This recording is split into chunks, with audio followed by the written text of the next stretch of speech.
Ngải chiếm xác, tham vọng trả mạng. Quỳnh là một cô gái miền Tây hiền lành, sống cùng gia đình trong một ngôi nhà bên bờ sông. Mọi người đều biết đến cô vì sự xinh đẹp và hiếu thảo với cha mẹ.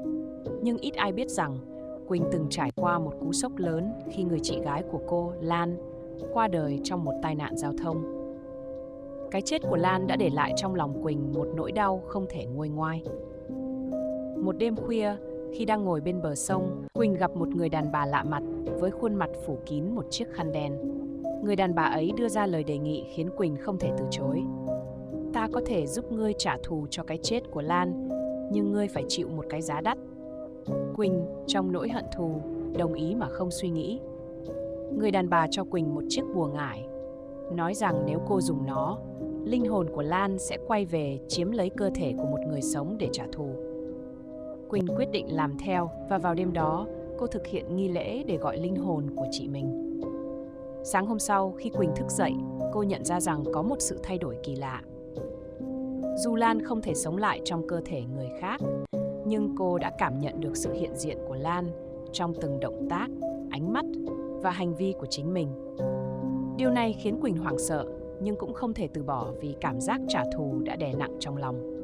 Ngày qua ngày, Quỳnh dần mất kiểm soát với bản thân. Cô không thể phân biệt đâu là bản thân mình, đâu là chị gái đã mất. Linh hồn của Lan giờ đây đã chiếm lấy thể xác của Quỳnh, làm mọi điều không lường trước.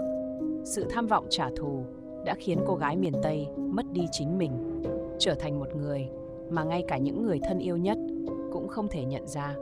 Cuối cùng, ngải chiếm xác không chỉ khiến Lan có được sự trả thù, mà còn khiến Quỳnh mãi mãi sống trong bóng tối của quá khứ, không thể thoát khỏi những cơn ác mộng khủng khiếp do chính mình gây ra. Kể từ khi linh hồn của Lan chiếm lấy cơ thể Quỳnh, những hiện tượng kỳ lạ bắt đầu xảy ra. Cô không chỉ mất dần khả năng kiểm soát hành vi của mình, mà còn bắt đầu nhìn thấy những bóng ma lẩn khuất xung quanh. Vào mỗi đêm, Quỳnh cảm nhận được sự hiện diện của những linh hồn bị bỏ rơi, những vong hồn của những người đã khuất trong vùng đất này. Có một đêm, Quỳnh mơ thấy Lan xuất hiện trong chiếc áo tang trắng, đôi mắt trống rỗng, nhìn cô đầy ám ảnh. Lan nói trong giọng điệu lạnh lẽo: "Ngươi đã trả thù, nhưng không thể cứu được ta. Ngươi đã khiến linh hồn của ta mãi mãi không siêu thoát." Quỳnh bàng hoàng tỉnh giấc và cảm thấy một luồng lạnh lẽo bao trùm quanh mình. Cô nhìn thấy trong gương bóng dáng của Lan, nhưng khuôn mặt đó lại không phải là của chị mình. Đôi mắt thâm quầng, làn da nhợt nhạt, dường như là sự kết hợp giữa linh hồn và xác thịt. Cũng từ đó, những hiện tượng tâm linh càng trở nên rõ rệt hơn. Mỗi khi Quỳnh đứng gần sông, cô nghe thấy tiếng gọi tên mình vọng lại từ những làn sóng. Những tiếng bước chân không ai thấy, những tiếng thì thầm khẽ trong đêm tối. Có lúc, những bóng người mờ ảo đứng bên bờ sông, nhìn Quỳnh với ánh mắt u sầu. Một đêm, khi Quỳnh đang đứng một mình trước căn nhà, một làn gió lạnh bất ngờ thổi qua, khiến cô cảm thấy tê buốt. Tiếng rì rào từ những cành cây gần đó vang lên như những lời nguyền rủa. Cả khu vườn như bừng lên một sức mạnh kỳ bí. Cô quay đầu lại, thấy một bóng dáng lướt qua. Đó là người đàn bà lạ mặt đã trao cho cô chiếc bùa ngải. Người đàn bà cười khẽ, rồi biến mất trong làn sương mù dày đặc. Quỳnh hoảng hốt nhận ra rằng sức mạnh của ngải chiếm xác không chỉ dừng lại ở việc trả thù. Nó còn kéo theo một lời nguyền khiến linh hồn của người bị chiếm xác không thể siêu thoát. Cô không thể cứu được chính mình, và cả Lan cũng không thể yên nghỉ. Trong màn đêm tĩnh lặng, Quỳnh biết rằng mình đã đánh mất tất cả. Và giờ đây, cô chỉ còn là một phần của thế giới tâm linh mà không thể thoát ra. Sau những đêm đầy ám ảnh, Quỳnh quyết định tìm cách phá giải lời nguyền. Cô đến nhờ ông Tám, một thầy cúng già nổi tiếng trong vùng, để cầu cứu.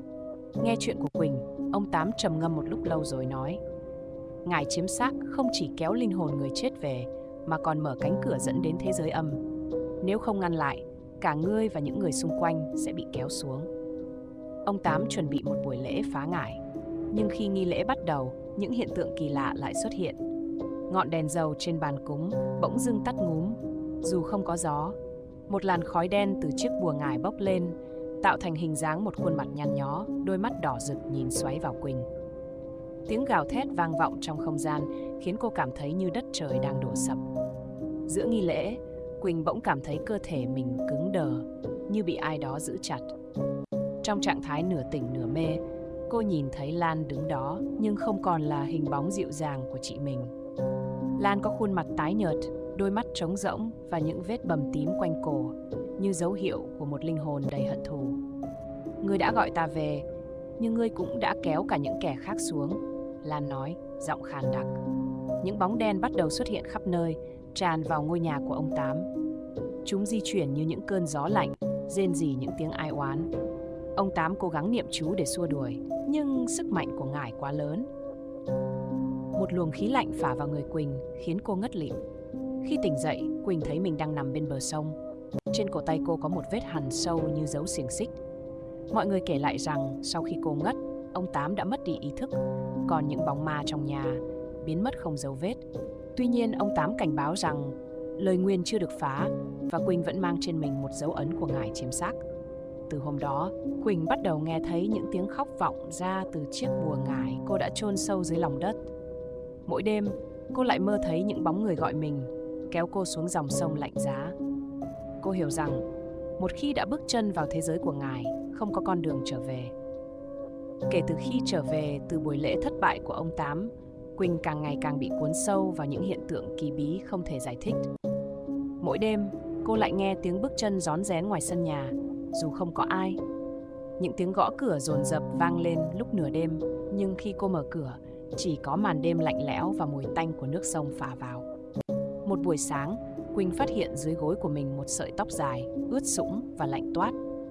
Cô không hiểu nó đến từ đâu, nhưng mỗi lần chạm vào, cô lại thấy hình ảnh Lan đang chìm dần xuống dòng nước đục ngầu, tay vươn ra như muốn kéo cô cùng đi. Kinh hoàng hơn, những người xung quanh Quỳnh cũng bắt đầu gặp chuyện lạ. Bà ba hàng xóm nói đã nhìn thấy Quỳnh đứng bên bờ sông vào giữa đêm, đầu tóc xõa rũ, ánh mắt vô hồn. Nhưng Quỳnh khẳng định rằng cô không hề rời nhà.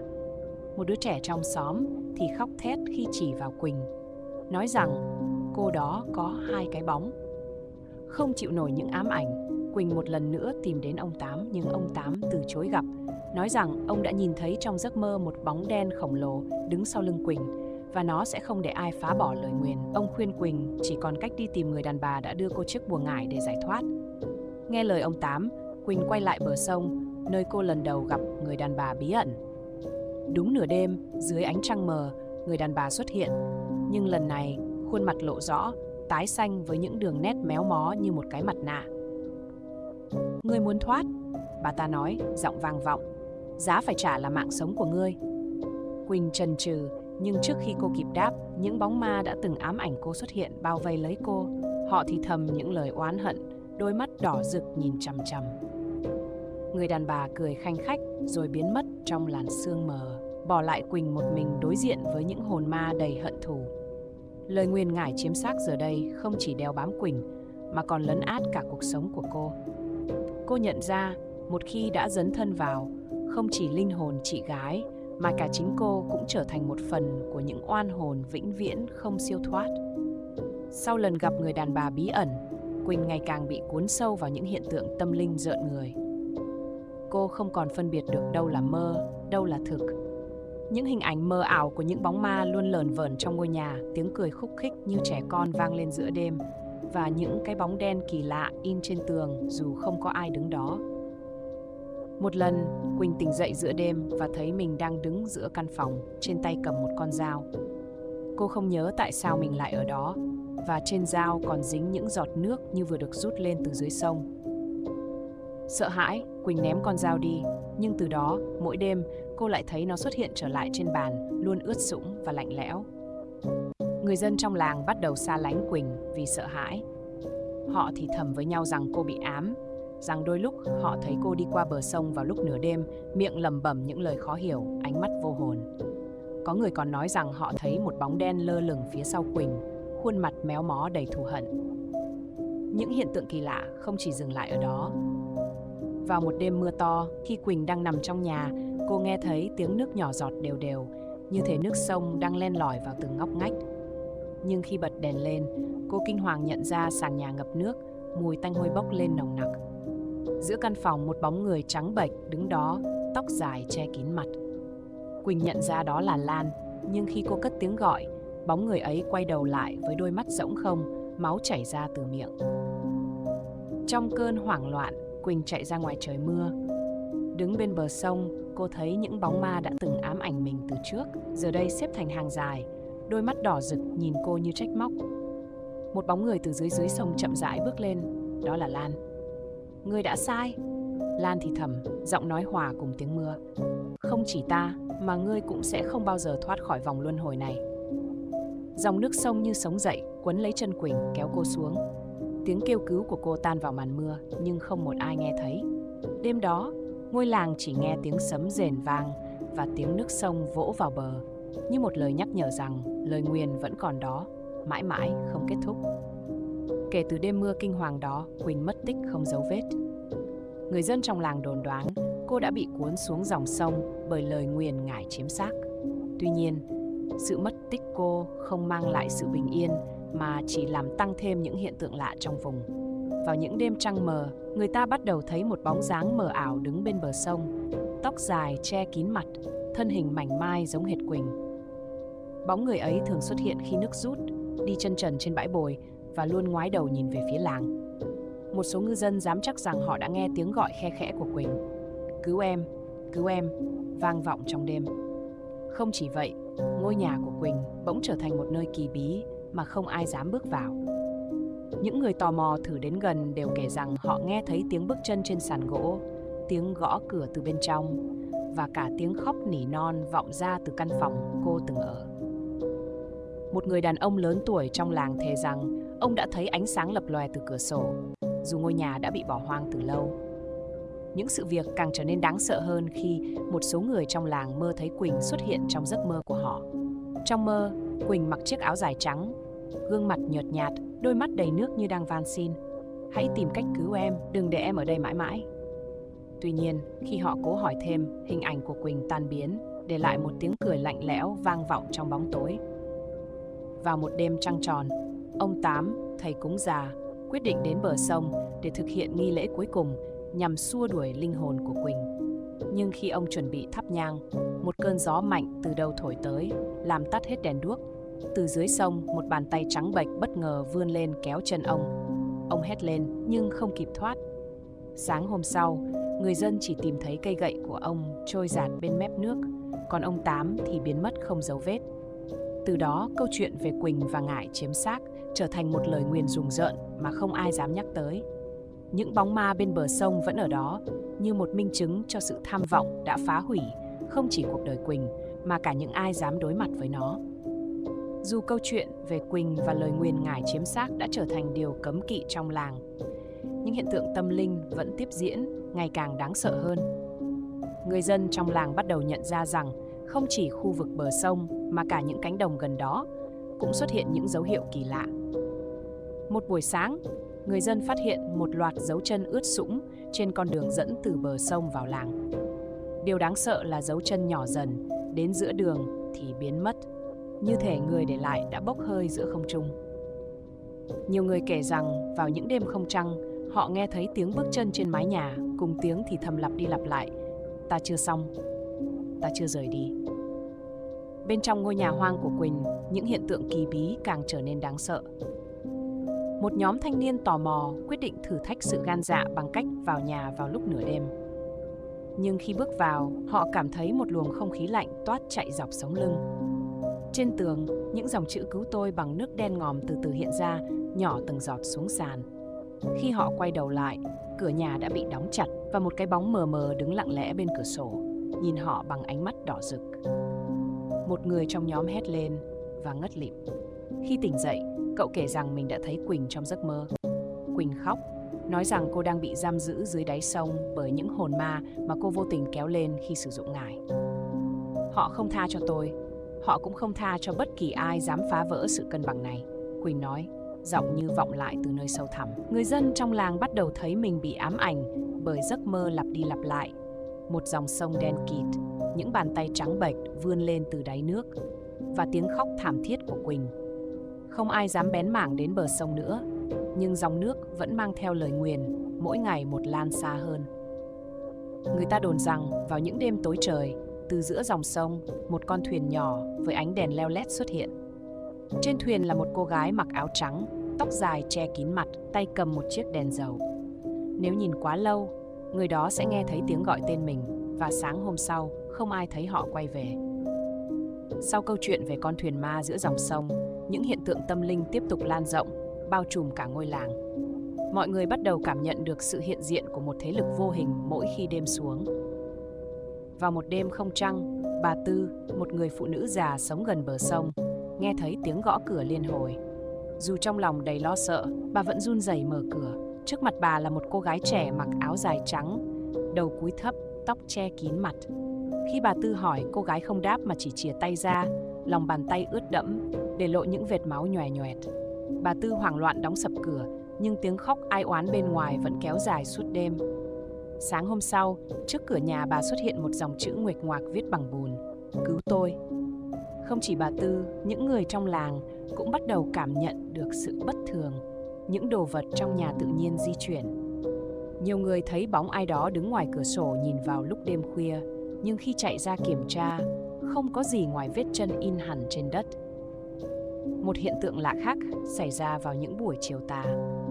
Khi ánh nắng cuối ngày bắt đầu tắt, người ta nghe thấy tiếng hát văng vẳng từ phía bờ sông. Đó là một giai điệu kỳ lạ, vừa buồn bã vừa rợn người, khiến ai nghe thấy cũng cảm thấy lạnh gáy. Nhiều người kể rằng nếu đứng quá gần bờ sông, họ thấy bóng dáng một cô gái ngồi thả chân xuống nước, mái tóc dài phủ kín mặt. Tiếng hát của cô như thôi miên, kéo họ tiến gần hơn. Có người may mắn được người nhà kéo lại, nhưng cũng có kẻ bước quá xa và không bao giờ trở về.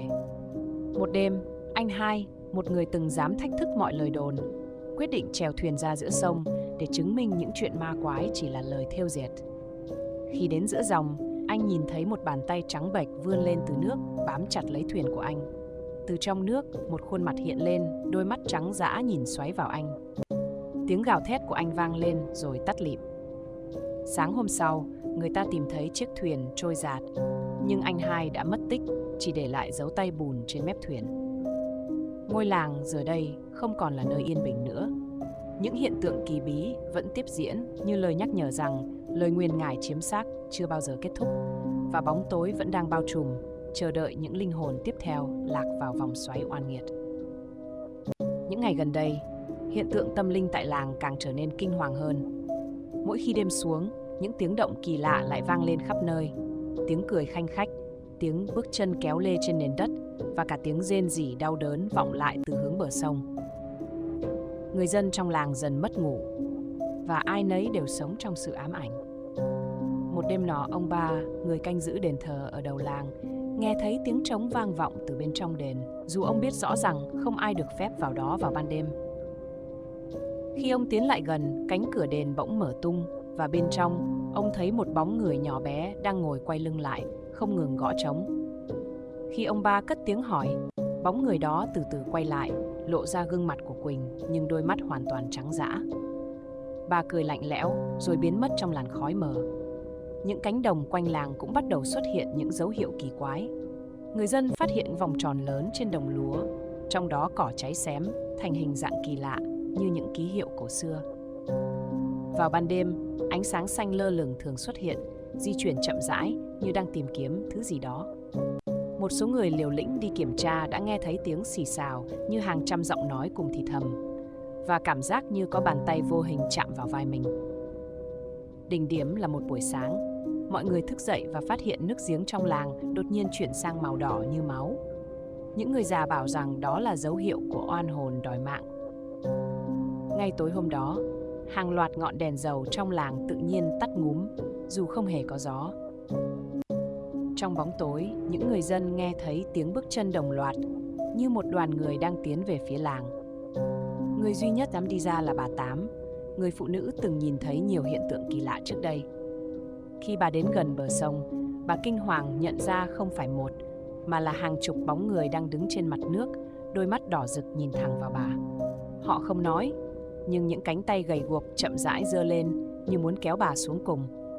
Bà Tám gào thét bỏ chạy, nhưng trong thâm tâm, bà biết rằng những oan hồn này sẽ không dừng lại. Lời nguyền ngải chiếm xác đã không chỉ trói buộc Quỳnh mà còn lan rộng ra, kéo theo cả ngôi làng vào vòng xoáy oan nghiệt không lối thoát. Sau những sự kiện kinh hoàng, ngôi làng chìm trong bầu không khí u ám chưa từng có. Mọi người sống trong nỗi sợ hãi, tránh ra khỏi nhà khi trời tối. Nhưng ngay cả trong ánh sáng ban ngày, những hiện tượng tâm linh cũng không ngừng xuất hiện. Một buổi sáng, ông Tư, người chuyên làm nghề đánh cá, phát hiện ra thứ gì đó bất thường khi thả lưới trên sông. Khi kéo lưới lên, thay vì cá, ông thấy những mảnh vải trắng, rách rưới và sũng nước, giống hệt bộ áo dài mà Quỳnh từng mặc. Bên trong đống vải là những mảng tóc dài bết lại, lạnh ngắt như vừa được vớt từ đáy sông. Ông Tư hoảng sợ ném lưới xuống, nhưng từ đó, ông luôn bị ám ảnh bởi tiếng cười lạnh lẽo vang vọng trong tai mỗi khi nhắm mắt. Cùng lúc đó, những con gà, chó trong làng đột ngột chết hàng loạt mà không rõ lý do. Người ta nói rằng mỗi lần trời tối, họ thấy bóng đen lướt qua chuồng trại, để lại mùi tanh nồng khó chịu. Các bậc cao niên trong làng bảo rằng đó là dấu hiệu của ma ngải. Những linh hồn bị chiếm đoạt đã tìm cách lan rộng lời nguyền. Đêm đó, một hiện tượng rùng rợn xảy ra trong nhà bà Tám. Khi đang ngủ, bà giật mình tỉnh giấc vì tiếng nước nhỏ giọt trong phòng. Nhưng khi bật đèn lên, bà tái mặt phát hiện nước đang chảy từ trần nhà, dù mái nhà hoàn toàn khô ráo. Dòng đen đặc quánh, mùi tanh hôi bốc lên nồng nặc. Khi bà nhìn kỹ hơn, những vệt nước ấy đang tạo thành hình ảnh một bàn tay chĩa thẳng về phía bà, kèm theo tiếng thì thầm: "Trả mạng! Trả mạng!" Không chỉ bà Tám, người dân trong làng cũng bắt đầu thấy những dấu hiệu đáng sợ trên cơ thể mình. Một số người thức dậy với những vầm tím, hình móng tay trên tay, cổ chân hoặc trên lưng, như thể bị ai đó kéo lê trong giấc ngủ. Những vết thương này không lành mà ngày càng lan rộng, để lại cảm giác ngứa rát không chịu nổi.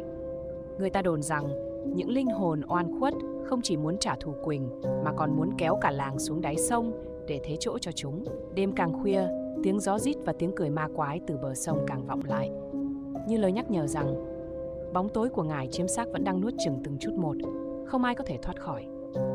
Ngôi làng giờ đây trở thành nơi vắng lặng, hiu quạnh dù ban ngày hay ban đêm. Người dân tránh ra khỏi nhà, nhưng ngay cả trong 4 bức tường, họ vẫn không thoát khỏi sự ám ảnh của những hiện tượng ma quái. Một đêm, cậu bé Khang, con trai bà Sáu, đang ngủ thì giật mình tỉnh giấc bởi tiếng thì thầm ngay bên tai. Khi mở mắt, cậu thấy một bóng người đứng cuối giường, cúi gập lưng như muốn nhìn thẳng vào mặt cậu. Người đó mặc bộ áo dài trắng, mái tóc đen xõa che kín khuôn mặt. Trước khi Khang kịp hét lên, bóng người biến mất, nhưng trên chiếc giường gỗ có dấu ướt in hình bàn chân nhỏ, chạy từ đầu giường xuống đất. Không lâu sau, những hiện tượng kỳ bí xảy ra trên cánh đồng lúa.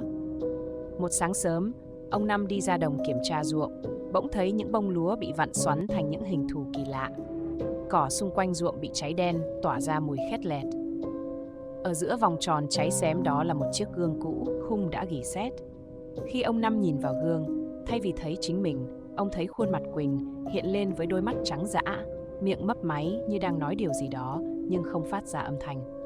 Người dân bắt đầu mơ cùng một giấc mơ kỳ lạ. Trong giấc mơ, họ đứng giữa dòng sông đen ngòm, xung quanh là những bàn tay từ dưới nước vươn lên, kéo họ chìm dần. Giọng nói của Quỳnh vang lên từ mọi hướng: "Van xin, cứu tôi, đừng để tôi ở đây." Nhưng khi họ cố đưa tay ra cứu, bóng Quỳnh tan biến, và thay vào đó là những khuôn mặt ma quái cười gằn, kéo họ xuống sâu hơn. Ai tỉnh dậy cũng toát mồ hôi, cảm thấy lạnh buốt như vừa bước ra từ dòng nước sông. Một hiện tượng lạ khác xảy ra vào đêm trăng khuyết. Bà Tám, người từng nhiều lần chứng kiến chuyện kỳ bí, nghe thấy tiếng khóc vọng lên từ sau vườn. Khi ra kiểm tra, bà phát hiện một con búp bê cũ nằm dưới gốc cây, đôi mắt bằng hạt cườm đỏ rực như đang nhìn chằm chằm vào bà. Con búp bê mặc một bộ váy trắng nhỏ, giống hệt chiếc áo dài Quỳnh từng mặc. Khi bà định nhặt lên, con búp bê bỗng tự động ngồi thẳng dậy, miệng mấp máy: "Trả lại, tất cả." Bóng tối từ lời nguyền ngải chiếm xác dường như đã xâm chiếm hoàn toàn ngôi làng, biến nơi đây thành một vùng đất bị lãng quên, nơi những oan hồn không ngừng tìm cách đòi lại sự công bằng trong tuyệt vọng và oán hận. Những hiện tượng kỳ bí trong làng không những không dừng lại mà còn trở nên dữ dội hơn, như thể lời nguyền đang tiến đến hồi kết. Dân làng giờ đây sống trong nỗi sợ thường trực, không ai dám ra ngoài kể cả ban ngày. Nhưng dù trốn trong nhà, những điều kinh hoàng vẫn không buông tha họ. Một đêm, bà Sáu đang ngồi bên bàn thờ tổ tiên thắp nhang, thì bỗng ngọn nến trước mặt bùng lên dữ dội, rồi lập tức tắt ngúm. Trong ánh sáng mờ nhạt, bà thấy những bức di ảnh trên bàn thờ bỗng thay đổi. Thay vì là gương mặt của tổ tiên, từng bức ảnh giờ đây hiện khuôn mặt của Quỳnh, với đôi mắt đỏ ngầu nhìn xoáy vào bà. Bà hét lên, ngã quỵ xuống, nhưng tiếng cười lạnh lẽo quanh quẩn bên tai bà mãi không tan. Cùng lúc đó, ông Năm, người từng nhìn thấy Quỳnh trong chiếc gương cũ trên cánh đồng, lại gặp một hiện tượng khác. Khi đang nằm ngủ, ông bị đánh thức bởi cảm giác lạnh buốt chạy dọc sống lưng. Ông mở mắt và phát hiện trên trần nhà những dòng chữ đen nhễu nhão chảy xuống, kết thành câu: không ai thoát được. Trước khi ông kịp định thần, một khuôn mặt trắng bệch bất ngờ xuất hiện, thò từ trần nhà xuống, mỉm cười với ông. Người dân trong làng bắt đầu nghe thấy tiếng gõ cửa vào đúng giờ tí, 12 giờ đêm. Khi mở cửa, không ai đứng đó, nhưng trên đất để lại dấu chân nhỏ bé, in đậm như vừa bước ra từ lòng sông. Nhiều nhà đã niêm phong cửa bằng bùa chú, nhưng mọi nỗ lực đều thất bại. Tiếng khóc, tiếng cười ma quái vẫn vang lên, ám ảnh cả ngôi làng suốt đêm. Một sự kiện đáng sợ xảy ra tại ngôi miếu hoang gần bờ sông. Những người già kể rằng miếu từng là nơi người dân cầu an cho dòng sông, nhưng từ khi Quỳnh mất, miếu trở nên lạnh lẽo, không ai dám đến gần. Một tối, ngôi miếu bỗng phát sáng trong làn khói trắng mờ ảo. Người ta thấy một bóng người mặc áo dài trắng đứng trước miếu, tay cầm chiếc đèn dầu, nhìn chăm chăm về phía làng. Khi một nhóm thanh niên gan dạ tiến lại gần, bóng người từ từ quay lại, để lộ khuôn mặt của Quỳnh với nước mắt đen chảy ròng ròng trên má. Cô chỉ tay về phía nhóm người, khiến họ ngã nhào, rồi biến mất trong không khí. Ngôi làng giờ đây không chỉ đối diện với lời nguyền, mà còn bị kìm hãm bởi sự hiện diện ngày càng mạnh mẽ của những hồn ma. Như thể chúng đang chuẩn bị cho một sự trả thù cuối cùng. Ngôi làng giờ đây như một vùng đất hoang tàn, không còn bóng người qua lại. Mỗi ngày trôi qua, những hiện tượng kỳ lạ lại càng trở nên khủng khiếp hơn. Người dân không dám ra ngoài, chỉ ngồi co quắp trong nhà, lòng đầy sợ hãi và tuyệt vọng. Nhưng dường như sự hiện diện của những hồn ma đã trở nên mạnh mẽ, đến mức không thể tránh khỏi. Một đêm, ông Hai, người già nhất trong làng, tỉnh giấc vì nghe thấy tiếng chuông đồng từ ngôi chùa bỏ hoang gần sông vang lên đều đặn, dù chùa đã lâu không có ai đến. Tiếng chuông ngân lên như một lời kêu gọi đau đớn, kéo dài trong đêm tối. Khi ông Hai bước ra ngoài để kiểm tra, ông nhìn thấy bóng người đứng trước cửa chùa, tay cầm chiếc chuông đồng, nhưng không phải một con người. Đó là hình ảnh một bóng ma với làn da trắng bệch, đôi mắt tối sầm, miệng mở rộng, không phát ra tiếng mà chỉ gật đầu với ông. Sợ hãi, ông Hai bỏ chạy, nhưng khi quay lại nhìn, bóng ma đó đã biến mất, để lại chiếc chuông đồng vỡ tan tành trên mặt đất, không một dấu vết khác. Những người dân gần đó kể rằng họ cũng nghe thấy tiếng chuông vào ban đêm, và mỗi lần nghe thấy, họ đều cảm thấy một luồng khí lạnh ùa đến từ phía sông, làm tim họ đập nhanh, nghẹt thở. Những hiện tượng kỳ lạ tiếp tục xuất hiện trong ngôi nhà của bà Lý, một phụ nữ góa chồng sống một mình. Một tối, bà bỗng nghe thấy tiếng nước chảy từ trong nhà bếp, dù bà không mở vòi nước. Khi vào kiểm tra, bà phát hiện cả căn bếp ngập đầy nước đen ngòm, mùi hôi thối bốc lên nồng nặc.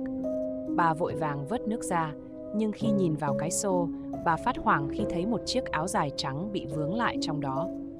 Bà rụng rời khi nhận ra rằng chiếc áo dài ấy giống hệt chiếc mà Quỳnh đã mặc khi còn sống. Từ đó, bà Lý không thể ngủ được nữa. Mỗi đêm bà nghe thấy tiếng thì thầm gọi tên mình, nhưng khi quay lại, chỉ thấy bóng dáng một người con gái nhỏ bé đứng cạnh giường, tay nắm chặt lấy áo của bà. Hơi thở lạnh lẽo của cô gái ấy khiến bà Lý cảm nhận được cái chết đang đến gần. Ngôi làng giờ đây bị bao phủ trong bóng tối, không chỉ bởi lời nguyền của Quỳnh, mà bởi những linh hồn khác cũng đã thức tỉnh, đi theo dòng chảy của oan hồn, tìm kiếm sự trả thù, không để ai có thể thoát khỏi sự trừng phạt. Cả ngôi làng giờ đây chỉ còn là những bóng ma, những hồn oan không thể siêu thoát, lang thang giữa đêm tối. Những hiện tượng kỳ lạ ngày càng trở nên khủng khiếp hơn, không chỉ đối với người dân, mà cả những người ngoài làng cũng bắt đầu cảm nhận được sự ám ảnh từ lời nguyền. Một chiều, ông Cả, một thầy cúng nổi tiếng trong vùng, quyết định đến làng để giúp người dân giải tỏa nỗi sợ hãi. Ông mang theo những bùa chú, lư hương và nhiều vật phẩm tâm linh khác. Khi đến cổng làng, ông cảm thấy không khí đặc quánh, lạnh lẽo, như có một lực lượng vô hình ngăn cản ông. Tuy nhiên, ông vẫn tiến vào trong, tự tin rằng mình sẽ giúp được dân làng. Khi đến gần ngôi nhà của bà Tám, ông bất ngờ phát hiện một vết nứt dài trên mặt đất. Từ dưới đất bốc lên một luồng hơi lạnh kỳ lạ. Nhìn xuống, ông thấy có gì đó di chuyển dưới mặt đất, giống như những bàn tay đen ngòm đang chạm vào nhau, níu kéo ông. Ông cả vội vàng quỳ xuống niệm chú, nhưng ngay lập tức, mặt đất dưới chân ông rạn nứt, tạo thành một vòng tròn sáng rực. Từ đó hiện lên một bóng đen khổng lồ, cuộn tròn như một con rắn lớn. Cùng lúc đó, tiếng nói của Quỳnh vang lên từ dưới đất như đang cầu xin. Trả lại thân xác tôi, trả lại cho tôi. Ông cả hoảng hốt đứng dậy, vội vàng lùi ra nhưng không kịp nữa. Bóng đen từ dưới đất phóng lên, bao phủ ông trong bóng tối. Khi ông cố gắng cầu cứu, những hình ảnh kỳ dị bắt đầu xuất hiện xung quanh ông. Hình ảnh của những người đã chết trong làng, những vong linh không thể siêu thoát, cứ lần lượt xuất hiện trước mặt ông. Mặt mày nhợt nhạt, đôi mắt lồi ra, không ngừng gào thét. Sáng hôm sau, người dân tìm thấy ông cả nằm bất động, toàn thân lạnh giá, mặt mũi sưng phù, đôi mắt mở trừng trừng, như thể ông đã nhìn thấy một thứ gì đó khủng khiếp mà không thể chịu đựng nổi. Dù không ai dám nói ra, nhưng mọi người đều hiểu rằng ông đã chứng kiến sự hiện diện của những linh hồn trong làng. Những linh hồn đã bị lời nguyền của Quỳnh trói buộc. Làng vẫn chìm trong nỗi sợ hãi, với những bóng ma đang ngày càng trở nên mạnh mẽ. Cái chết không chỉ đến từ người sống, mà còn đến từ những hồn ma trong bóng tối, không ai có thể trốn tránh. Lời nguyền của ngải chiếm xác vẫn đang vắt kiệt mọi sinh linh trong làng, và không ai biết khi nào mới có thể kết thúc. Làng tiếp tục chìm trong bóng tối dày đặc. Những hiện tượng tâm linh đã trở nên càng lúc càng quái dị, khiến người dân không thể tìm được chút bình yên nào. Dù cố gắng trốn tránh, nhưng mỗi đêm, những bóng ma vẫn hiện diện, không một ai còn dám bước ra ngoài khi đêm xuống. Một buổi tối, bà Lý, người vẫn luôn sống cô đơn trong ngôi nhà ở góc làng, đã có một trải nghiệm rùng rợn. Khi bà ngồi bên bếp lửa, đang chuẩn bị bữa tối, đột nhiên nghe thấy tiếng bước chân nhẹ nhàng, như thể có ai đó đang đi trong căn nhà. Bà quay lại nhưng không thấy ai. Cảm giác đó khiến bà nổi da gà, nhưng bà nghĩ đó có thể chỉ là gió. Tuy nhiên, ngay sau đó, bà thấy một cánh cửa trong nhà tự động mở ra, dù không có gió hay người nào đi qua.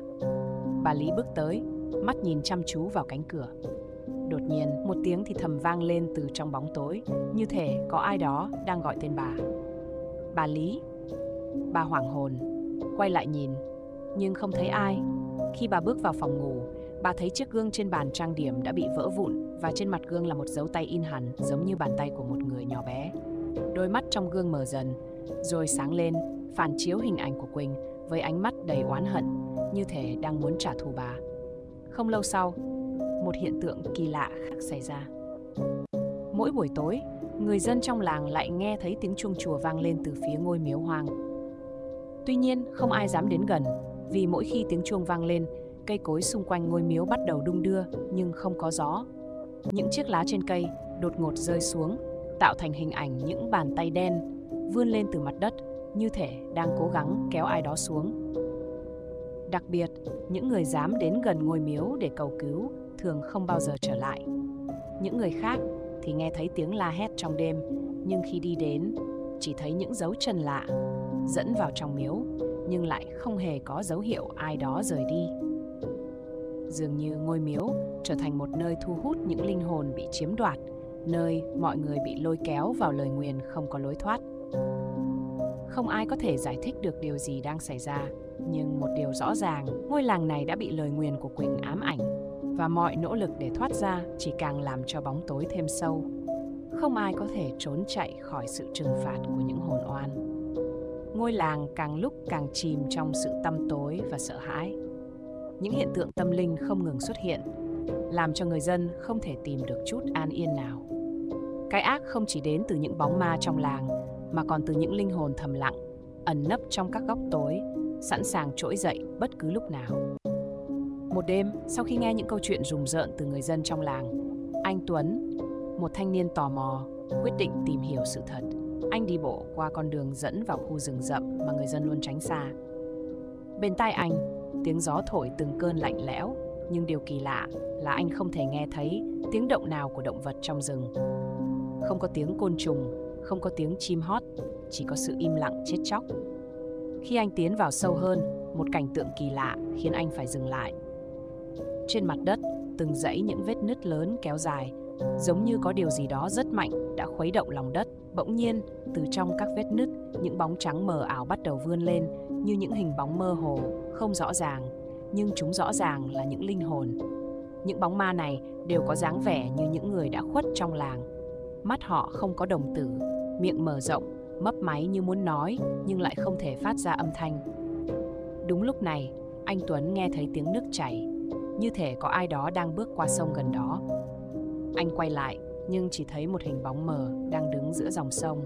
Đó là Quỳnh, mặc chiếc áo dài trắng, tóc dài xõa xuống mặt nước, đôi mắt không còn sắc bén mà trở nên trống rỗng. Quỳnh nhìn anh, rồi chỉ tay về phía anh, khiến anh cảm nhận được một luồng hơi lạnh lẽo xâm chiếm toàn bộ cơ thể. Anh Tuấn không kịp suy nghĩ, chạy thục mạng ra khỏi khu rừng, nhưng càng chạy, anh càng cảm thấy có ai đó đuổi theo, nhẹ nhàng, nhưng không ngừng lớn dần. Khi anh quay lại nhìn, phía sau là một đám mây đen đang vây quanh, như thể những linh hồn trong làng đã cùng nhau tìm cách siết chặt lấy anh. Ngày hôm sau, người dân tìm thấy anh Tuấn ngất xỉu dưới gốc cây, mắt nhắm nghiền, không còn hơi thở. Khi người ta cố gắng lay anh dậy, anh mở mắt nhưng nhìn vào không gian vô định, miệng lẩm bẩm những lời không ai nghe rõ. Chỉ có một điều chắc chắn, anh đã chứng kiến sự thật đằng sau cái chết của Quỳnh và những hồn oan đang chờ đợi sự trả thù. Lời nguyền vẫn tiếp tục lan rộng, bao trùm ngôi làng và không ai có thể thoát khỏi. Sự kinh hoàng không dừng lại mà chỉ ngày càng lan rộng. Sau cái chết bí ẩn của anh Tuấn, làng càng trở nên vắng lặng hơn. Những hiện tượng kỳ lạ tiếp tục xảy ra, khiến dân làng không biết phải làm gì để thoát khỏi cơn ác mộng này. Mỗi đêm, từng hồn ma cứ như những đợt sóng âm ỉ, không ngừng gào thét từ trong bóng tối. Một đêm, bà Hạnh, một trong những người già còn lại trong làng, quyết định đi thăm ngôi miếu hoang, nơi người dân cho rằng có thể giải thoát những linh hồn đang bị trói buộc. Khi bà bước vào miếu, không khí đột ngột trở nên ngột ngạt. Bà cảm thấy như có hàng nghìn cặp mắt đang dõi theo mình từ bốn phía. Bà cố gắng bước tiếp, nhưng đôi chân bà như nặng trĩu, mỗi bước đi như kéo theo một sức nặng vô hình. Khi bà đến gần bàn thờ, bất ngờ một luồng ánh sáng lạnh lẽo phát ra từ đó, chiếu rọi khắp không gian tối tăm, để lại một hình ảnh kỳ lạ. Một hình bóng mờ ảo của một cô gái đứng lặng im trước bà. Đó là Quỳnh, nhưng không phải là hình ảnh cô gái trước kia nữa. Mái tóc dài của Quỳnh đen như mực, rối bù, buông thõng xuống mặt đất. Đôi mắt của cô không còn là đôi mắt chứa đầy oán hận, mà giờ đây là đôi mắt vô hồn, trống rỗng, như một vũng sâu không đáy. Quỳnh đột ngột cất lời, giọng nói trầm đục và vang vọng trong không gian tối tăm. Ta không phải là kẻ bị lãng quên, chúng ta, những linh hồn bị chiếm đoạt, không thể sống trong bóng tối này mãi. Lời nói của Quỳnh như một lời nguyền, không chỉ đến với bà Hạnh, mà với tất cả những ai dám đến gần miếu. Đột nhiên, bà Hạnh cảm thấy không khí xung quanh trở nên ngột ngạt, như thể có hàng nghìn bàn tay vô hình đang bóp chặt lấy tim bà. Bà cố gắng quay lại, nhưng cơ thể bà không thể cử động. Từ bức tường, những vết nứt bắt đầu lan rộng, và trong đó, những bàn tay đen ngòm thò ra, vươn tới bà, như muốn kéo bà vào trong những vết nứt đó. Khi dân làng đến tìm bà Hạnh, họ chỉ tìm thấy bà ngồi thẫn thờ, mắt mở trừng trừng, nhưng miệng không thể phát ra âm thanh. Cả cơ thể bà lạnh ngắt, như đã chết từ lâu nhưng vẫn còn tồn tại trong hình hài một người sống. Mỗi hiện tượng như vậy càng củng cố niềm tin của người dân rằng lời nguyền của Quỳnh và những hồn ma trong làng không thể bị phá vỡ. Chúng đang không ngừng kéo dài, ám ảnh không chỉ làng này, mà còn có thể lan ra khắp mọi nơi nếu không có ai dám đối mặt với sự thật. Làng không còn là nơi sinh sống của con người, mà giờ đây là một miền đất đầy ám ảnh. Mỗi đêm, tiếng thì thầm của những linh hồn đã chết vang lên khắp nơi, giống như những lời cầu xin không bao giờ được đáp lại. Những ai còn lại trong làng đều có một cảm giác bất an, như thể một lực lượng vô hình đang theo dõi từng bước đi của họ. Một đêm nọ, chị Lan, một người từ ngoài làng đến tìm hiểu về hiện tượng kỳ lạ, đã quyết định ở lại qua đêm tại ngôi nhà hoang gần ngôi miếu. Chị nghe nhiều câu chuyện về những linh hồn không thể siêu thoát, và càng tò mò hơn về sự thật ẩn sau lời nguyền. Chị Lan nghĩ rằng mình sẽ có thể tìm ra cách giải cứu cho những linh hồn ấy. Khi đêm đến, chị Lan cảm nhận rõ ràng không khí xung quanh trở nên lạnh lẽo bất thường. Cô nhìn thấy một bóng người mờ ảo đứng giữa sân nhà, nhưng chị cảm thấy một sự bất thường trong cái bóng ấy. Lúc đầu, chị nghĩ đó chỉ là sự tưởng tượng, Nhưng khi nhìn kỹ hơn, bóng người đó lại dần dần tiến lại gần hơn, đi về phía chị. Đột nhiên, bóng đó dừng lại và cất lên một giọng nói như làn sóng, đầy bi thương. Cứu tôi không thể ra đi được. Giọng nói đó vang lên từ bóng ma của một người phụ nữ có mái tóc rối bù, cơ thể lờ mờ, không rõ ràng. Chị Lan hoảng hốt lùi lại, nhưng không thể dừng được bước chân của mình. Bóng ma đó từ từ tiến lại gần hơn, và những bàn tay lạnh lẽo, trắng bệch như đang vươn ra từ bóng tối, chạm vào chị Lan. Ngay lập tức, chị cảm thấy như mình bị kéo vào trong không gian khác, nơi mà thời gian như ngừng lại. Trong không gian u ám ấy, chị thấy hàng nghìn linh hồn vây quanh mình, những khuôn mặt vô hồn, chỉ biết than thở và gào khóc. Một giọng nói lạnh lùng vang lên. Chúng ta không thể thoát khỏi, ngươi sẽ là người tiếp theo. Chị Lan cảm thấy cả cơ thể mình bị siết chặt, không thể động đậy. Những linh hồn ấy cứ liên tục thì thầm, lặp đi lặp lại những lời nguyện rủa. Cảm giác của chị như bị một sức mạnh vô hình trói buộc, không thể thoát khỏi. Sáng hôm sau, người ta tìm thấy chị Lan nằm bất động giữa căn nhà hoang, mắt mở to nhưng không có chút sinh khí nào. Đôi mắt chị nhìn vào khoảng không thấy gì ngoài sự tăm tối, như thể chị đã chứng kiến những điều kinh hoàng mà không thể chịu nổi. Làng lại tiếp tục chìm trong nỗi sợ hãi, không ai dám lại gần ngôi miếu hay những ngôi nhà hoang. Những linh hồn vẩn vơ trong bóng tối vẫn không ngừng tìm kiếm sự giải thoát, và lời nguyền của Quỳnh cùng những oan hồn dường như ngày càng mạnh mẽ hơn, không có dấu hiệu dừng lại. Làng giờ đây gần như trở thành một nơi hoang vắng, chỉ còn lại những ngôi nhà bỏ hoang và những linh hồn lượn lờ, lang thang khắp các con phố. Bóng tối ngày càng phủ kín không gian, và không ai dám dạo chơi hay ra ngoài sau khi mặt trời lặn. Các hiện tượng kỳ lạ không dừng lại mà ngày càng trở nên đáng sợ hơn, ám ảnh đến mức không ai còn có thể chịu đựng được. Một đêm, bà Mai, người sống gần khu vực rừng sâu, bỗng dưng nhìn thấy một hiện tượng kỳ quái mà không ai có thể giải thích được. Khi bà đi ngang qua cánh đồng hoang vắng, ánh trăng chiếu xuống, tạo nên những vệt sáng trắng bạc trên mặt đất. Đột nhiên, bà thấy một cơn gió lạ thổi qua, mang theo mùi hương nồng nặc, giống như hoa huệ trắng, nhưng lại có cái gì đó nặng nề, u ám. Bà Mai quay đầu lại, và một bóng người mờ ảo xuất hiện giữa ánh trăng. Là một người có kinh nghiệm về tâm linh, bà Mai không hề sợ hãi mà tiến lại gần hơn để kiểm tra. Khi bước vào khoảng trống mà bóng ma vừa hiện diện, bà cảm nhận được một nguồn năng lượng mạnh mẽ xung quanh mình. Như thể có hàng nghìn đôi mắt đang nhìn chằm chằm vào bà. Cái bóng ấy càng lúc càng rõ ràng, và bất ngờ bà nhận ra đó là Quỳnh. Nhưng lần này cô không đứng thẳng như trước, mà đang quỳ gối, đôi mắt đỏ ngầu, nhìn vào bà với vẻ mặt vô cùng oán hận. Bà không thể giúp tôi, Quỳnh nói, giọng nói như từ trong lòng đất vọng ra, đầy bi ai và căm hận. Chúng ta đã bị trói buộc vào nhau mãi mãi, và lời nguyền không thể gỡ bỏ. Khi bà Mai bước lùi lại, một cảnh tượng rùng rợn xảy ra. Những cành cây từ xung quanh bắt đầu quấn lấy bà, như những chiếc tay vô hình, kìm hãm bước đi của bà. Lúc này, một làn sóng ma quái ập đến, khiến bà cảm nhận rõ ràng sự hiện diện của hàng ngàn linh hồn khác đang bị giam cầm trong bóng tối. Họ gào thét, hét lên những tiếng đau đớn và căm hận, khẩn cầu sự giúp đỡ, nhưng tất cả đều không thể thoát khỏi lời nguyền. Bà Mai cảm thấy không khí trở nên ngột ngạt, và một cơn đau nhói xâm chiếm toàn thân. Đột ngột, cơn gió lạnh buốt tràn đến, cuốn bà ngã quỵ xuống đất. Khi bà cố gắng đứng lên, bà phát hiện mình không thể cử động, cơ thể như bị đông cứng. Cảnh tượng trước mắt bà biến mất dần, chỉ còn lại không gian tối tăm mịt mù.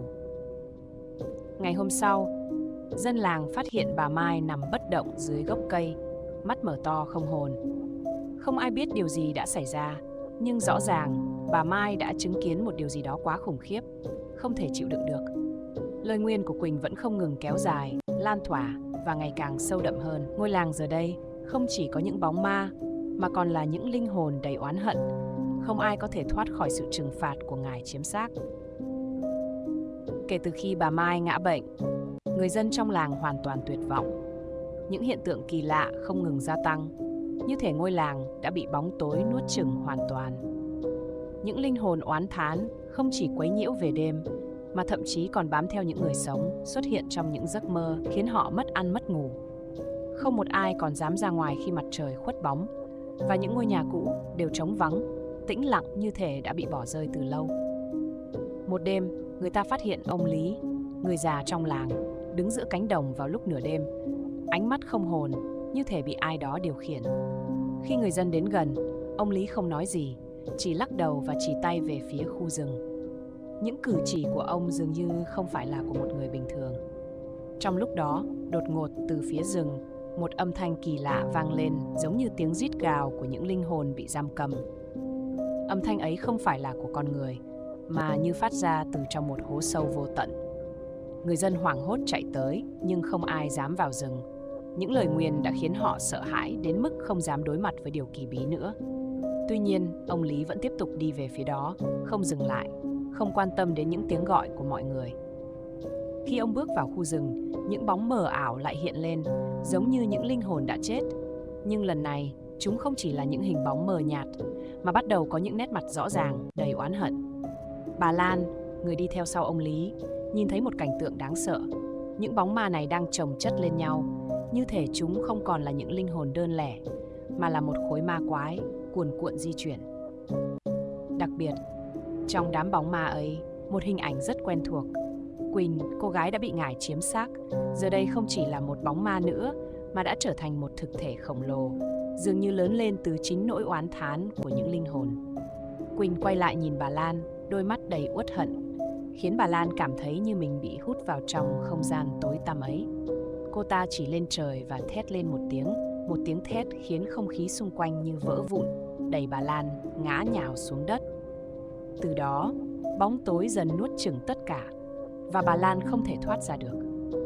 Ngày hôm sau, bà Lan được tìm thấy trong trạng thái lạ lùng, như thể linh hồn bà đã bị hút ra khỏi thân xác. Dân làng không còn thấy bất kỳ hy vọng nào nữa.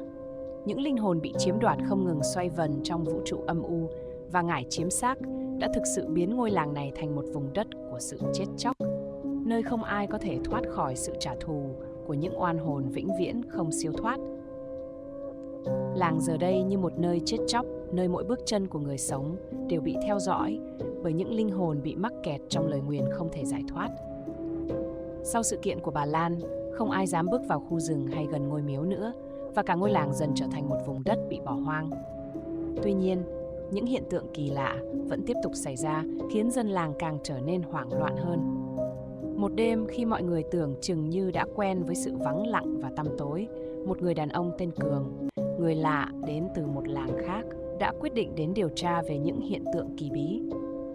Cường là một thầy Pháp, nổi tiếng với khả năng đối phó với các linh hồn và hiện tượng tâm linh.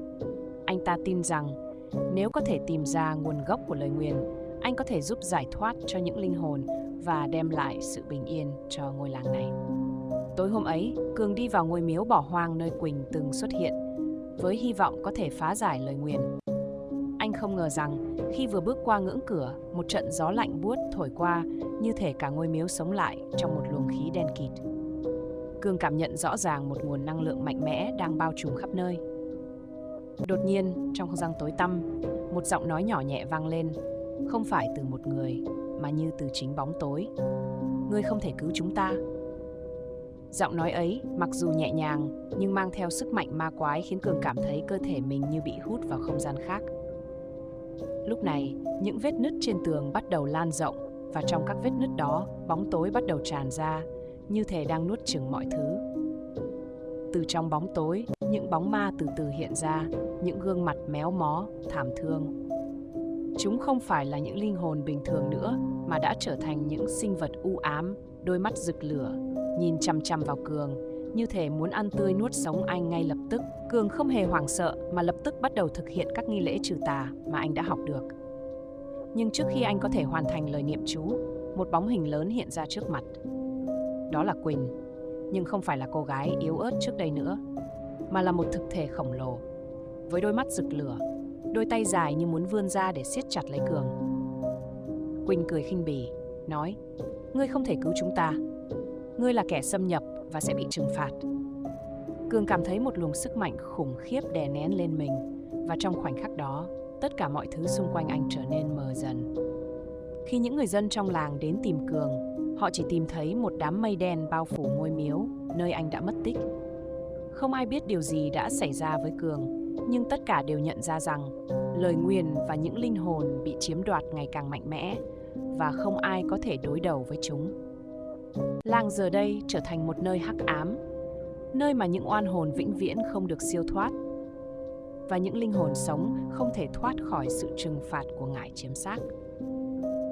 Sau khi thầy Pháp Cường biến mất, những hiện tượng tâm linh trong làng trở nên mãnh liệt hơn bao giờ hết. Vào mỗi đêm, tiếng khóc than não nề vang lên từ khắp nơi, như những lời oáng thán của hàng trăm linh hồn. Cây cối trong rừng đột nhiên héo úa, nhưng kỳ lạ thay, những nhánh khô héo lại trổ ra những bông hoa trắng toát, tỏa ra mùi hương nồng nặc như hoa huệ, khiến ai ngửi thấy cũng cảm giác nghẹt thở. Bà Mùi, người cuối cùng còn dám sống gần miếu hoang, kể rằng mỗi đêm bà đều nghe tiếng gõ cửa. Tiếng gõ nhẹ nhưng đều đặn, như thể có ai đó đứng ngoài chờ đợi. Khi bà hé cửa nhìn, chỉ thấy một bóng người nhỏ bé, cúi gập người, mái tóc dài che kín khuôn mặt. Tuy nhiên, điều khiến bà rùng mình là đôi chân của bóng người ấy không chạm đất, lơ lửng trong không trung. Dù cố gắng không nhìn lâu, bà vẫn bị ánh mắt đỏ rực xuyên qua lớp tóc dày ấy, ám ảnh đến mức cả đêm không ngủ được. Một đêm khác, ông Tám, một người sống ở phía bên kia làng, nhìn thấy một hiện tượng còn đáng sợ hơn. Khi ông đi qua cây cầu tre nhỏ nối ra con lạch, ông bất ngờ nhận ra nước dưới lạch không còn trong vắt nữa mà đã chuyển thành màu đỏ sậm, bốc lên mùi tanh như máu. Trong ánh trăng, ông Tám nhìn thấy bóng của mình phản chiếu trên mặt nước, nhưng bóng ấy không làm động tác giống ông. Bóng phản chiếu cười, một nụ cười ma quái đầy vẻ chế giễu, rồi từ từ chìm xuống lạch, kéo theo tiếng cười ghê rợn. Sáng hôm sau, khi người dân tìm đến, cây cầu đã gãy nát, và ông Tám chỉ còn là một cái xác nằm bất động, đôi mắt mở trừng trừng nhìn lên trời, miệng như muốn nói điều gì nhưng không thành lời. Trên cơ thể ông, những vết bầm tím hiện rõ, giống như bị thứ gì đó siết chặt đến mức không còn thở nổi. Người dân giờ đây hoàn toàn mất đi hy vọng. Những hiện tượng tâm linh không chỉ là những dấu hiệu báo trước mà còn trực tiếp cướp đi sinh mạng của những ai dám đối mặt. Lời nguyền của ngải chiếm xác không chỉ trói buộc Quỳnh mà còn kéo cả làng vào một vòng xoáy tử thần không lối thoát. Ai sẽ là người tiếp theo? Không ai dám đoán, nhưng bóng tối vẫn tiếp tục lan rộng và cái chết lặng lẽ đợi chờ. Không khí trong làng càng trở nên ngột ngạt, như thể mọi ngõ ngách đều bị một màn sương vô hình bóp nghẹt. Những hiện tượng tâm linh ngày càng kỳ lạ và tàn khốc hơn, không chừa bất cứ ai.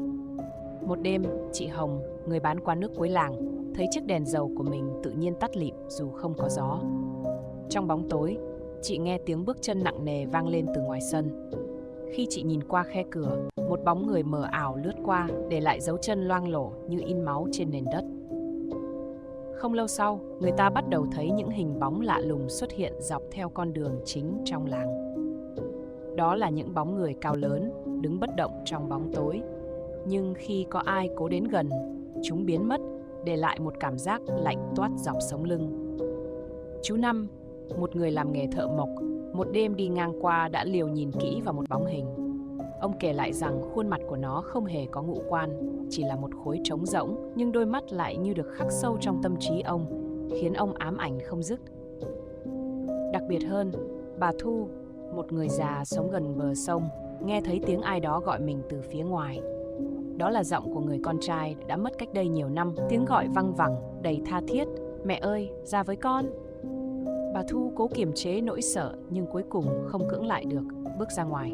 Khi đến gần bờ sông, bà thấy một bóng người quen thuộc đang đứng đó, quay lưng về phía bà. Nhưng khi bà vừa định chạm vào vai bóng hình, nó quay lại và khuôn mặt là một chiếc sọ người, răng cười đầy vẻ ma quái. Bà Thu hét lên kinh hãi, ngã xuống đất. Những ngày sau, bà Thu luôn trong trạng thái mê sảng, miệng lẩm bẩm rằng mình nhìn thấy con trai. Tuy nhiên, đến đêm, người dân quanh đó lại nghe tiếng gào thét thảm thiết từ nhà bà. Khi họ chạy đến không tìm thấy bà Thu đâu, chỉ thấy một vệt nước bùn từ nhà kéo thẳng ra sông rồi biến mất. Những hiện tượng tâm linh không ngừng gia tăng, ngày càng đáng sợ hơn. Lời nguyền của ngải chiếm xác như đã hoàn toàn chiếm lĩnh ngôi làng, biến nó thành nơi mà ranh giới giữa người sống và linh hồn oán hận bị xóa nhòa.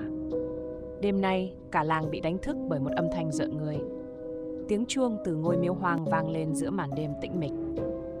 Điều kỳ lạ là ngôi miếu ấy từ lâu không còn ai dám bén mảng đến, và chiếc chuông cũng đã bị hỏng từ nhiều năm trước. Tiếng chuông ngân vang trong không gian, Mỗi hồi chuông như một nhát dao cứa vào tâm trí, khiến mọi người không khỏi rùng mình. Khi tiếng chuông ngừng, những đốm sáng nhỏ như đom đóm bắt đầu xuất hiện rải rác quanh làng. Nhưng khi nhìn kỹ, người dân nhận ra đó không phải là ánh sáng bình thường. Trong những đốm sáng ấy, mờ mờ hiện lên những gương mặt người. Tất cả đều mang nét đau khổ và oán hận. Chúng bay lơ lửng, len lỏi qua từng góc tối như đang tìm kiếm một ai đó. Anh Tín, người can đảm nhất trong làng, quyết định bước ra ngoài để kiểm tra. Anh cầm theo cây đèn pin, ánh sáng run rẩy quét qua con đường làng vắng vẻ. Đột nhiên, từ xa, anh thấy một bóng dáng nhỏ bé đứng giữa đường, quay lưng về phía mình. Đó là một đứa trẻ với mái tóc dài, che kín khuôn mặt. Khi anh tiến gần hơn, đứa trẻ bỗng quay lại. Ở phía bên kia làng, ông Lâm, người trông coi cái giếng chung, phát hiện nước giếng đột nhiên chuyển sang màu đen như mực. Khi ông lấy gào múc lên, bên trong là những hình bóng nhỏ lướt qua mặt nước. Nhưng khi nhìn kỹ, ông nhận ra đó là những bàn tay nhỏ bé đang cố vươn lên như muốn kéo ông xuống. Hoảng hồn, ông vội thả gào xuống và chạy về nhà. Nhưng bóng tối như đang đuổi theo sau lưng ông, lạnh buốt đến tận xương tủy. Đêm hôm ấy, cả làng bị đánh thức bởi tiếng khóc của một đứa trẻ vang vọng khắp nơi. Tiếng khóc não nề, dai dẳng, khiến ai nghe thấy cũng cảm giác như có ai đó đang thì thầm bên tai mình. Nhưng không ai tìm ra được nguồn gốc của âm thanh. Một số người quả quyết rằng tiếng khóc ấy vọng lên từ ngôi miếu hoang, như lời nhắn nhủ đầy oán trách từ những linh hồn bị giam cầm. Hiện tượng kỳ bí không ngừng gia tăng, như thể bóng tối đang dần nuốt chửng mọi hy vọng cuối cùng của những người còn sống. Ngôi làng giờ đây chẳng khác nào một ngục tù khổng lồ, nơi mà mỗi người đều là con mồi của lời nguyền ngải chiếm xác. Đêm nay bầu trời đen kịt không một ánh sao, cả ngôi làng chìm trong bóng tối tuyệt đối. Người dân dù sợ hãi nhưng vẫn đóng chặt cửa, hy vọng tránh khỏi những hiện tượng quái dị. Tuy nhiên, ngay cả trong những bức tường kín, họ vẫn không an toàn. Tại nhà ông Thức, một gia đình sống gần con lạch, bỗng vang lên tiếng gõ cửa dồn dập. Ông Thức, người đàn ông trung niên, vốn dũng cảm cầm cây gậy bước ra kiểm tra. Khi mở cửa, ông chỉ thấy một con búp bê cũ kỹ nằm trước thềm nhà. Con búp bê ấy mặc một chiếc váy rách nát, đôi mắt bằng nút áo đen xì, dường như đang dõi theo ông. Dù không ai ở đó, nhưng ông nghe rõ tiếng cười khúc khích của trẻ con vang lên xung quanh. Khi ông định nhặt con búp bê lên, nó đột nhiên cử động, xoay đầu 180 độ, nhìn ông chằm chằm. Ông hoảng loạn quăng nó xuống đất và đóng sầm cửa lại. Nhưng bên trong nhà, tiếng bước chân nhỏ xíu vang lên trên sàn gỗ, đi thẳng vào phòng ngủ của con gái ông. Khi ông chạy vào, đứa trẻ đang ngủ say, nhưng con búp bê giờ đây lại nằm ngay đầu giường, đôi mắt nút áo vẫn dán chặt vào ông. Ở một góc khác của làng, nhà bà Lành, người chuyên trông coi những đồ vật thờ cúng trong làng, xuất hiện hiện tượng kinh hoàng. Tượng Phật bà thường ngày đặt trên bàn thờ bỗng nhiên nhỏ nước mắt, nhưng nước mắt ấy không trong suốt mà là một chất lỏng đen đặc nhỏ giọt xuống nền gạch. Bà Lành sợ hãi quỳ xuống lạy, nhưng bức tượng bỗng xoay đầu sang nhìn bà, đôi mắt đá quý ánh lên ánh sáng đỏ rực, rồi phát ra tiếng rên rỉ như người đau khổ. Trong khi đó, những người sống gần cánh đồng phát hiện ánh sáng lập lòe từ những bụi tre. Khi họ lại gần, ánh sáng biến mất, để lại một mùi hôi thối nồng nặc. Dưới ánh đèn dầu yếu ớt, họ nhìn thấy hàng trăm dấu chân in sâu trong bùn. Tất cả đều hướng về ngôi miếu hoang ở cuối làng. Tiếng gió rít qua cánh đồng đêm ấy mang theo những lời thì thầm, như tiếng khóc than hòa lẫn tiếng cười khúc khích. Một số người nói rằng họ nghe rõ tiếng gọi tên mình, giọng nói quen thuộc của những người đã khuất. Lời nguyền ngải chiếm xác tiếp tục siết chặt ngôi làng, không để bất kỳ ai thoát khỏi. Đêm nay, một cơn mưa rào bất chợt đổ xuống. Nước mưa hòa lẫn bùn đất khiến những con đường trong làng trở nên trơn trượt. Tuy nhiên, điều kỳ lạ là nước mưa này không trong mà mang màu đỏ thẫm như máu. Từng hạt mưa rơi xuống tạo thành những vũng nước đỏ loang lổ khắp nơi, bốc lên mùi tanh nồng khó chịu. Tại nhà cô Quỳnh, khi vừa dọn dẹp nhà cửa, cô nghe thấy tiếng nước chảy ào ạt trong bếp. Chạy vào kiểm tra, cô thấy vòi nước tự động chảy ra dòng nước đen xì, đặc quánh. Khi cố vặn chặt vòi, nước đột ngột ngừng chảy, nhưng trong chậu rửa xuất hiện một bàn tay nhỏ bé nhô lên từ chất lỏng đen ngòm, bám lấy thành chậu. Cô hét lên và bỏ chạy. Nhưng khi quay lại nhìn, bàn tay đã biến mất, chỉ để lại vệt bùn kéo dài ra cửa sau. Cùng lúc đó, ở đình làng, Nơi từng là chốn linh thiêng để thờ cúng, mọi người phát hiện bàn thờ tổ tiên bị xáo trộn. Những bức tượng thờ bị lật úp, nhang đèn đều tắt ngúm, và trên tường xuất hiện những dòng chữ được viết bằng than đen, chạy cũng không thoát. Một luồng hơi lạnh thoảng qua khiến ngọn nến trên bàn thờ tự cháy sáng, nhưng ánh sáng phát ra lại là màu xanh ma quái, nhấp nháy như đang sống. Tại bờ sông, những người chèo thuyền nghe thấy tiếng gọi yếu ớt từ dưới nước. Khi soi đèn pin xuống, họ thấy một khuôn mặt hiện lên, mái tóc dài ướt sũng, đôi mắt mở to đầy oán hận. Khuôn mặt ấy từ từ chìm xuống, để lại một xoáy nước nhỏ, nhưng trên bờ, dấu chân ướt đẫm bắt đầu in hằn đất. Những người già trong làng tin rằng đây là dấu hiệu báo trước cho sự tận diệt. Họ kể rằng lời nguyền ngải chiếm xác không chỉ lấy đi sinh mạng, mà còn đốt cháy linh hồn, biến tất cả thành những bóng ma vất vưởng mãi mãi không siêu thoát. Ngôi làng giờ đây không còn là nơi trú ngụ an toàn, mà là một mê cung nơi bóng tối và oan hồn thống trị, chờ đợi những ai không may mắn lọt vào bẫy. Đêm cuối cùng, trước khi ngôi làng bị hoàn toàn nhấn chìm trong nỗi kinh hoàng, Quỳnh quyết định đến ngôi miếu hoang, nơi được cho là nguồn gốc của lời nguyền. Cô mang theo một bức tượng Phật nhỏ mà bà nội cô từng sử dụng để trừ tà, hy vọng rằng ánh sáng từ đức tin có thể xua tan bóng tối. Khi bước vào miếu, không gian lạnh lẽo và đặc quánh, những bóng ma lượn lờ, tiếng khóc lóc ai oáng vang lên khắp nơi. Trên bàn thờ chính, một chiếc hộp gỗ cũ kỹ nằm giữa đống tro tàn. Chiếc hộp ấy là nơi cất giữ bùa ngải chiếm xác. Quỳnh vừa định chạm vào thì bỗng dưng, những cánh cửa miếu tự động đóng sập lại, nhốt cô bên trong. Xung quanh, những hình bóng trắng toát hiện ra, đôi mắt đen trống rỗng nhìn cô đầy căm phẫn. Tượng Phật trên tay Quỳnh bắt đầu phát sáng yếu ớt, nhưng ánh sáng ấy dường như không đủ mạnh để đẩy lùi bóng tối. Cô run rẩy, đọc lớn một bài kinh mà bà nội từng dạy, cầu nguyện cho linh hồn các oan hồn được siêu thoát. Chiếc hộp gỗ bỗng mở tung, một luồng khói đen phụt lên, biến thành hình dáng của một người phụ nữ với gương mặt dữ tợn. Bà ta chính là chủ nhân của ngải chiếm xác, kẻ đã gieo rắc tội ác và oán hận. Nhưng khi ánh sáng từ tượng Phật chiếu tới, bà ta gào thét dữ dội rồi tan biến thành tro bụi. Căn miếu rung chuyển dữ dội, và khi Quỳnh thoát ra được, nó sụp đổ hoàn toàn. Từ đó, hiện tượng kỳ lạ trong làng biến mất. Nhưng mỗi đêm trăng không tròn, người ta vẫn nghe thấy tiếng gió rít, như lời ai oán vọng về, nhắc nhở rằng bóng tối từng thống trị nơi đây.